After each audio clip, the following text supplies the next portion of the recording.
Bonjour à tous et à toutes, c'est Coralie de Dionjou. Je suis ravie de vous retrouver dans cette vidéo pour vous parler de mon top des jeux qui ont marqué mon mois de janvier. C'est donc la première vidéo top 3 de 2022 et dans cette vidéo, je vous parlerai d'un jeu abstrait et familial, d'un jeu de cartes très simple à prendre en main mais très efficace. Et enfin, si vous me suivez sur mon compte Instagram, vous avez dû vous rendre compte qu'il y a un jeu qui m'a marqué ces derniers temps. C'est un jeu expert que je vais vous faire découvrir dans cette vidéo. C'est parti! Je vous ai annoncé que je vous parlerai d'un jeu familial et abstrait. C'est un jeu que l'on peut retrouver sur BGA qui a généré une petite addiction. C'est Locomomo qui se situe, je dirais, entre un Azul et un Draftosaurus. Notre but dans Locomomo va être de prendre la photographie la plus harmonieuse possible. Nous allons tenter de récolter un maximum de tuiles en respectant certaines contraintes pour les récupérer. Chaque animal aura sa propre manière de se déplacer pour récupérer d'autres tuiles de même couleur. Le léopard, par exemple, se déplace dans le sens anti-horlogique, tandis que l'aigle ne se déplace qu'en diagonale. Les joueurs récupèrent les animaux du plateau central pour les placer sur leur plateau personnel de la manière qui leur fera marquer le plus de points. On fera attention aux couleurs et on créera des paires d'animaux, voire des brelans, des lignes d'animaux différents ou tous semblables. Quand on m'a expliqué le jeu, j'étais pas hyper convaincue. Des tuiles d'animaux qui se déplacent dans un certain sens, j'étais là, oui, ok, ça a l'air fait pour les enfants. Et en fait, pas spécialement. Alors bien sûr, c'est à partir de 8 ans, donc clairement, ça s'adresse aussi aux enfants. Mais vous pouvez jouer sans avoir d'enfants autour de la table, comme vous pourriez le faire avec un Draftosaurus ou un Azul par exemple. J'ai enchaîné les parties sur BGA. C'était la petite addiction de ce début d'année. Et puis j'ai reçu la copie physique et j'ai eu une petite déception pour la qualité du matériel. Je le compare à Azul et à Draftosaurus, mais clairement on n'est pas sur la même qualité de matériel du tout et ça c'est un petit peu dommage. Mais passé cette déception, le jeu il fonctionne très bien. C'est un jeu que je vous conseille et si jamais vous avez l'occasion de le tester sur BGA, eh bien faites-le. Locomomo, c'était mon premier jeu du mois de janvier.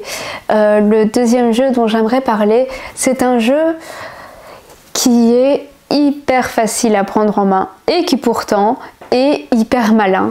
Il s'agit de Fantasy Realms, dont le principe est hyper simple, vous allez le voir. Dans Fantasy Realms, chaque joueur a une main constituée de 7 cartes et piochera des cartes du paquet ou de la défausse et devra en défausser une autre dans le but de former les meilleures combinaisons possibles entre les cartes. La partie s'arrête lorsqu'il y a 10 cartes dans la défausse et on procède alors au décompte des points. Certaines cartes recevront des bonus si l'on possède également une autre carte spécifique.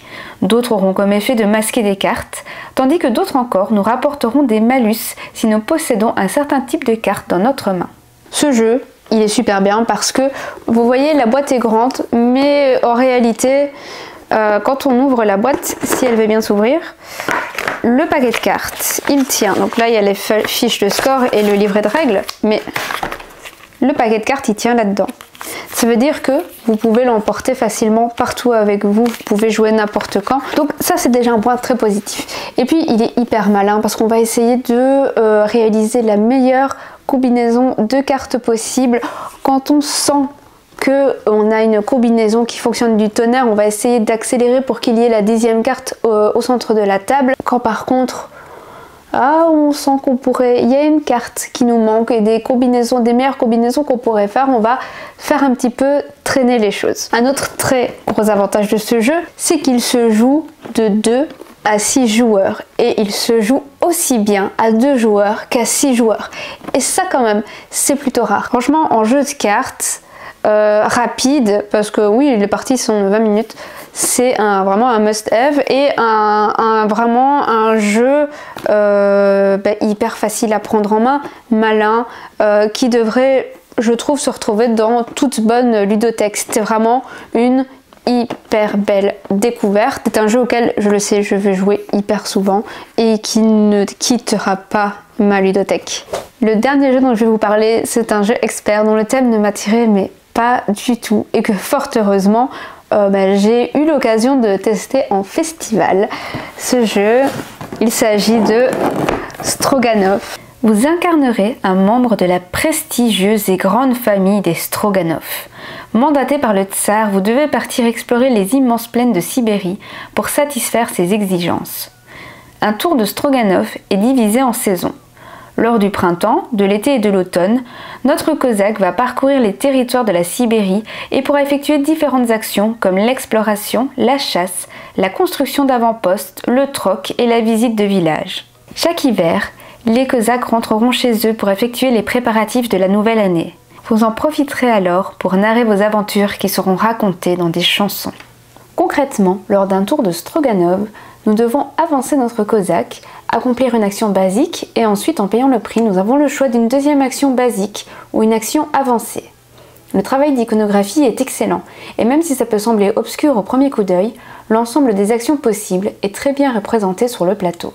On va commencer par le sujet qui fâche, c'est la thématique du jeu, la thématique de la chasse. Autant dire que c'est pas du tout un thème que j'apprécie, loin de là. Je serais jamais du coup allée vers ce jeu si on m'avait pas incité à y aller. Et bon, c'est vrai que dans ce genre de jeu, comme dans tous les jeux du style, passer les premiers tours de jeu, on oublie complètement le thème. Bien qu'il y ait une certaine logique quand même dans les actions qu'on va faire. Si vous avez entendu parler de ce jeu, vous avez sans doute entendu qu'on le comparait beaucoup à Parks, et à forte raison, puisque comme dans Parks, on va envoyer nos ouvriers explorer et se déplacer en fait de tuile en tuile sur des paysages différents. Bon, clairement les animaux on les chasse et on les prend pas en photo, donc c'est moins sympa pour eux, mais voilà, l'idée générale est un peu la même. Donc nos cosaques vont avancer de paysage en paysage au fur et à mesure des saisons. Mais contrairement à Parks, il y a beaucoup plus d'actions que l'on peut effectuer dans Stroganov. On a aussi des actions bonus, donc on va réfléchir à est-ce qu'on veut vraiment dépenser les ressources nécessaires pour avoir ces actions bonus, ou est-ce qu'on attend le tour suivant d'avoir peut-être des tuiles plus intéressantes ou des animaux plus intéressants sur la piste. Ici aussi on est sur un jeu qui est extrêmement beau. Les plateaux individuels recto verso pour un côté féminin et masculin sont d'une beauté sans nom. Je le trouve très très beau, j'adore la réflexion qu'il nous pousse à avoir et depuis le Spiel où je l'ai découvert, eh bien la magie opère toujours et c'est vraiment un jeu vers lequel je retourne volontiers et que j'aime beaucoup. J'espère que la vidéo vous a plu. Si vous avez joué et aimé certains des jeux que j'ai présentés dans cette vidéo, n'hésitez pas à me le faire savoir en commentaire. Et si vous ne les avez pas aimés non plus, écoutez, dites-moi pourquoi également. C'est toujours intéressant d'avoir aussi des points de vue différents. Dans tous les cas, comme d'habitude, si la vidéo vous a plu, likez, partagez, abonnez-vous et je vous dis à très vite pour une nouvelle vidéo. Salut!